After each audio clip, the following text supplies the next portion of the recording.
Bienvenue dans le deuxième numéro de Connaître la RDC. Aujourd'hui, nous allons traiter les données historiques en partant de la période précoloniale à l'indépendance. Le Congo-Kinshasa a connu 4 grandes périodes au cours de son histoire moderne, mentionnant une première tentative de colonisation de la part des Portugais, puis la période de l'État libre du Congo, alors qu'il était sous la souveraineté personnelle de Léopold II de Belgique, ensuite la période du Congo belge et enfin la période du Congo indépendant à partir de 1960. La période précoloniale. Au premier millénaire de notre ère, des agriculteurs bantous pénétrèrent dans le pays et s'établirent dans la zone côtière ainsi que sur les plateaux orientaux et méridionaux. En 1482, les Portugais établirent un premier contact avec le royaume bantou du Congo. Il semble qu'à son apogée, le royaume s'étendait de l'actuel Angola jusqu'au Gabon.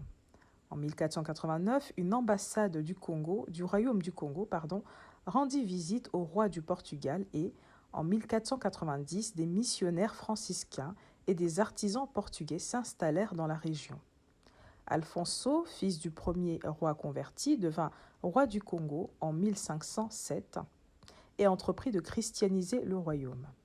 Cependant, le royaume déclina puis s'effaça alors que les Portugais se tournaient vers le sud en Angola où la traite des Noirs rencontrait moins de difficultés. Dès cette époque, d'autres Européens et des Arabes de l'île de Zanzibar, à l'est de la Tanzanie, pratiquèrent néanmoins l'esclavagisme dans la région du Congo, mais ils ne s'y installèrent pas. En fait, l'occupation européenne fut tardive. Elle ne commença qu'à la fin du XIXe siècle, lorsque l'explorateur britannique Henry Morton Stanley explora le fleuve Congo entre 1874 et 1877. Il créa des pôles d'échanges commerciaux avec des populations bantoues. Au même moment, le roi Léopold II de Belgique réunit au Palais de Bruxelles une conférence internationale composée de savants, de géographes et d'explorateurs et axée sur la découverte de l'Afrique centrale. Il en sortira en 1877 l'Association internationale pour la civilisation et l'exploration de l'Afrique centrale. En 1878, il créa, avec le concours de Stanley, le Comité d'études du Haut-Congo, transformé en 1879 en Association internationale du Congo, dont l'objectif était, entre guillemets, d'ouvrir l'Afrique à la civilisation et d'abolir la traite des esclaves. Léopoldville, aujourd'hui Kinshasa, du nom du roi des Belges, fut fondée en 1881 par l'explorateur anglo-américain Henry Stanley, qui baptisa cet entrepôt de marchandises sur le Congo. Alors que la France et le Portugal revendiquaient une partie des territoires du Congo, la conférence de Berlin de 1885 reconnut la souveraineté de Léopold II sur le Congo et devint l'État libre du Congo, une possession personnelle du souverain belge ayant comme capitale la ville de Boma. Lorsque Léopold II reçut le Congo, il l'a d'abord proposé à la Belgique comme colonie, mais le gouvernement l'a refusé. Le monarque belge pouvait alors, entre guillemets, sauver les Africains de l'oppression des despotes locaux et du trafic des négriers arabes, puis, entre guillemets, conduire à la civilisation ces populations. La période léopoldienne. Sans jamais avoir posé les pieds au Congo, Léopold II y établit les fondations d'un ordre colonial qui dura 75 ans.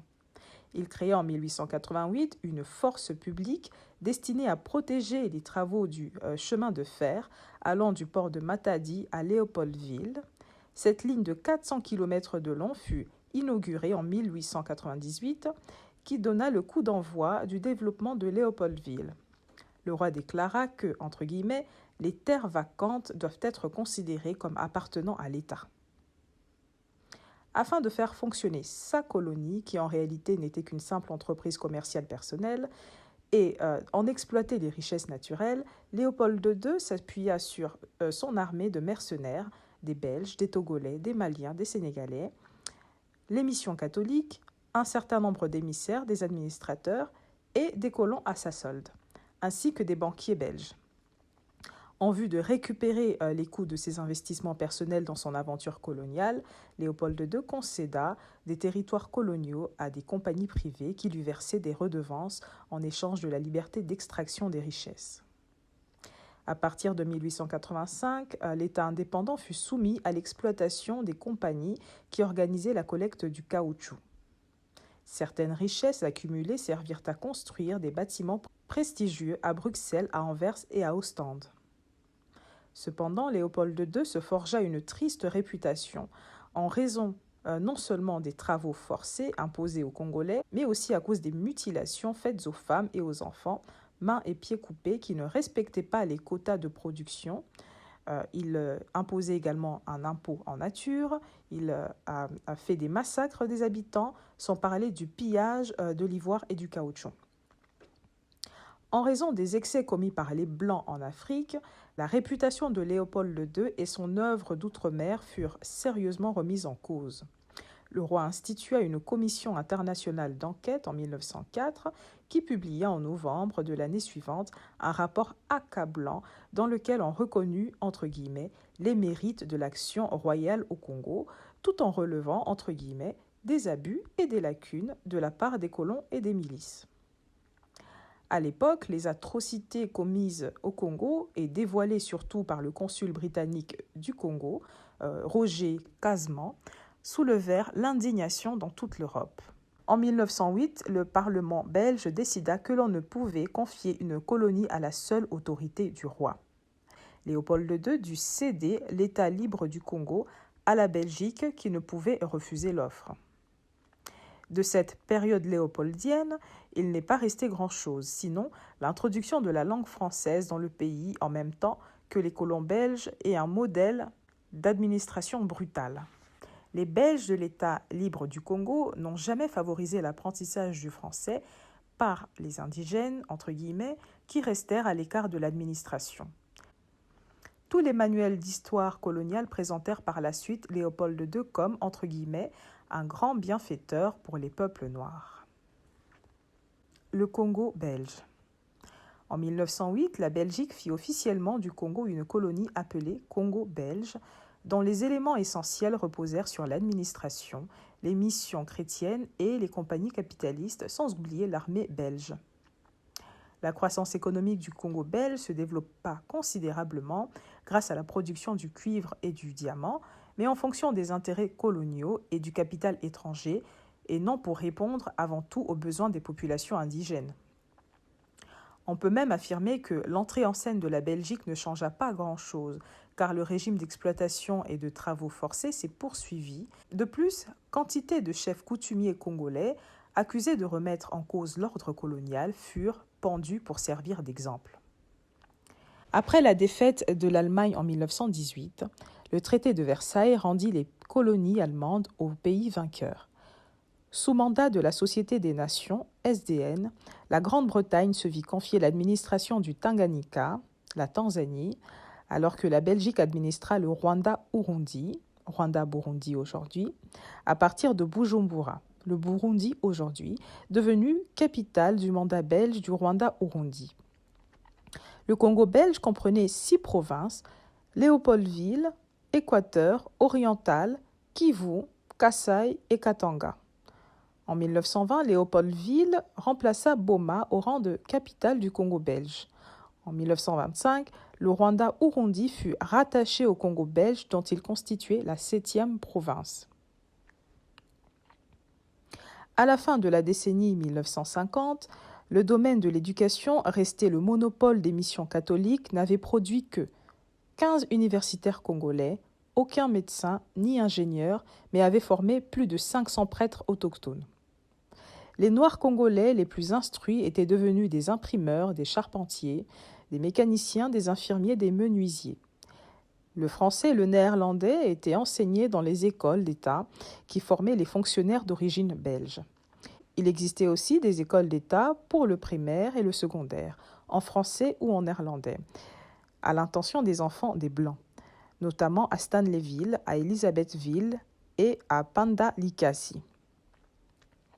Dans les séminaires, les futurs prêtres congolais apprenaient le français et le latin. Le Congo belge s'est donc trouvé dépourvu de personnel politique et technique prêt à prendre la relève, alors que les autres pays firent leur premier pas vers l'indépendance. L'Institut colonial d'Anvers avait déjà en 1955 prévenu le gouvernement belge qu'une durée de 30 ans serait nécessaire pour former une classe dirigeante capable d'assumer le pouvoir. Mais tout se passa trop vite. Les premières revendications indépendantistes se manifestèrent dès 1955. En janvier 1959, les émeutes éclatèrent à Léopoldville. Les autorités belges y répondirent par une table ronde réunissant les principaux dirigeants congolais à Bruxelles. Le gouvernement belge annonça un programme visant à former les élites congolaises à l'administration, planifia l'organisation d'élections locales en vue de la formation d'un gouvernement congolais et s'engagea à conduire le pays vers l'indépendance. Celle-ci fut fixée par le Parlement belge au 30 juin 1960. La plupart des Européens résidant au Congo belge étaient déjà partis en 1959, lors des premières émeutes. Contrairement aux grandes puissances coloniales, France et Royaume-Uni, l'impérialisme belge n'a pas pu préparer la décolonisation en sélectionnant par exemple dans la population autochtone des successeurs ou des serviteurs politiques et militaires aptes à assurer la continuité étatique après le départ des autorités coloniales. Ce fut l'improvisation, à l'exemple de la décolonisation portugaise qui se produisit 15 années plus tard. On croit aussi que les Nations unies avaient exercé des pressions auprès de la Belgique pour que celle-ci accorde l'indépendance plus tôt que prévu.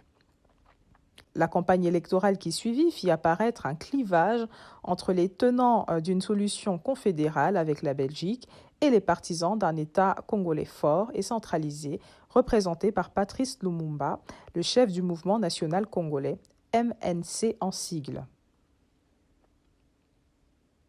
La politique linguistique belge. Contrairement à la France, qui s'est toujours dotée d'une politique linguistique coloniale élaborée, portant sur l'imposition du français et l'éviction des langues indigènes, la Belgique eut une attitude différente. La Belgique était un petit pays aux moyens plus limités et sans tradition coloniale. Pratiquant une administration indirecte, elle accorda aux langues africaines une place importante dans la gestion des colonies et laissa l'entière initiative en matière d'éducation aux missionnaires. De plus, la Belgique était un pays bilingue aux prises avec des populations francophones et néerlandophones qui s'opposaient à différents points de vue, notamment en éducation et en administration. Ainsi, au Congo belge, comme d'ailleurs au Rwanda et au Burundi, si les fonctionnaires belges importants étaient généralement francophones, les postes subalternes étaient tenus par des néerlandophones parlant peu le français. La plupart des missionnaires affectés dans les colonies étaient néerlandophones, alors que leurs supérieurs étaient tous francophones. Or, les missionnaires avaient pour principal objectif d'évangéliser les Africains, non de diffuser la langue du colonisateur, qui, dans le cas de la Belgique, était ambiguë. Dans les colonies belges, comme d'ailleurs en Belgique, à cette époque, le statut du français et celui du néerlandais n'étaient guère équitables, ce qui s'est reflété au Burundi, au Rwanda et au Congo belge. Seules les pratiques administratives régirent le statut des langues du Congo belge. Le français et le flamand, appelés aujourd'hui néerlandais, furent les deux langues officielles de la colonie. À l'exemple de la Belgique, il y a même eu des projets de partage du Congo belge en une zone francophone et une zone flamande. Le 18 octobre 1908, le Parlement belge promulguait la charte coloniale ou loi sur le gouvernement du Congo qui reconnaissait l'égalité entre les deux langues officielles belges. Dans les faits, le français restera la seule langue officielle de la colonie, mais l'égalité juridique était sauve. Sans être explicite en ce qui concerne les langues congolaises, la charte coloniale en réglementait l'emploi, c'est-à-dire dans la sphère privée.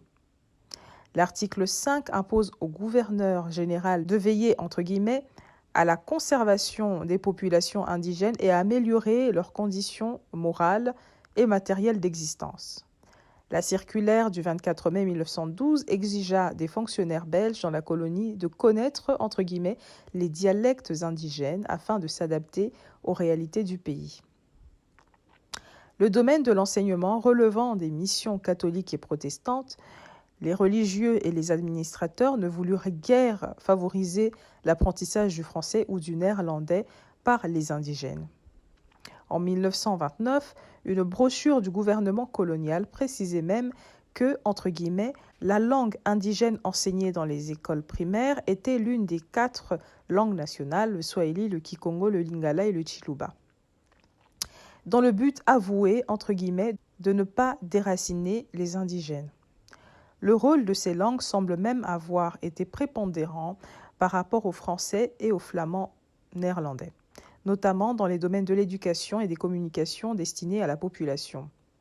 Les 2 langues officielles de la colonie demeuraient hors de portée pour la plupart des Congolais. Les enseignants belges laissaient croire aux Congolais que leur langue était, entre guillemets, une créature de Dieu et qu'à ce titre, elle devait être respectée. Dans les faits, seul le français restait la langue de l'administration coloniale ainsi que des écoles secondaires. Or, étant donné que le français n'était pratiquement pas accessible aux Congolais, la colonisation belge ne suscita pas l'émergence d'élites administratives et politiques locales. La coexistence entre les Blancs et les Noirs ressemblait à une sorte d'apartheid, celle-ci étant tempérée quelque peu par la présence des missions chrétiennes. Au Congo belge, le rôle des missionnaires fut beaucoup plus important que dans les colonies françaises parce que l'État belge ne s'est impliqué que très tardivement dans le domaine de l'éducation auprès des populations africaines. En effet, ce fut uniquement au cours de la décennie de 1950, juste avant l'indépendance des colonies, que l'État belge a entrepris de former des élites locales et de leur inculquer l'apprentissage du français. Le 20 février, Bruxelles accordait le droit d'utiliser dans les interventions au Parlement congolais le swahili, le lingala, le kikongo et le chiluba, mais en recourant à la traduction. La résolution ne parle pas du néerlandais qui, en principe, doit être l'une des langues officielles. À la différence de la France et de la Grande-Bretagne, il était trop tard pour former les élites prêtes à prendre la relève au moment de la déclaration de l'indépendance. C'est ce qui explique en partie que la langue du colonisateur allait moins bien s'implanter dans les anciennes colonies belges. En résumé, la politique linguistique du Congo belge peut être résumée comme suit. 1. Laisser se développer les langues indigènes du pays et les utiliser dans le cadre de l'évangélisation. 2. Privilégier certaines langues véhiculaires pour servir dans les communications interethniques et de langue d'enseignement pendant les premières années de la scolarisation. 3. Enseigner la langue française à une petite élite appelée à travailler aux côtés des autorités coloniales en tant qu'employés subalternes. Toutefois, les Congolais instruits jugèrent cette politique rétrograde et revendiquèrent un enseignement généralisé du français. Merci beaucoup d'avoir suivi jusqu'au bout. J'espère que cet épisode vous a plu. Nous allons continuer dans un prochain épisode où nous allons aborder les douloureux lendemains de l'indépendance. Nous allons également voir Mobutu et la politique de zaïrianisation. Nous allons voir la zaïrianisation linguistique, la francisation postcoloniale, la fin du régime mobutiste et enfin les régimes des Kabila, père et fils. Merci et au revoir, à bientôt.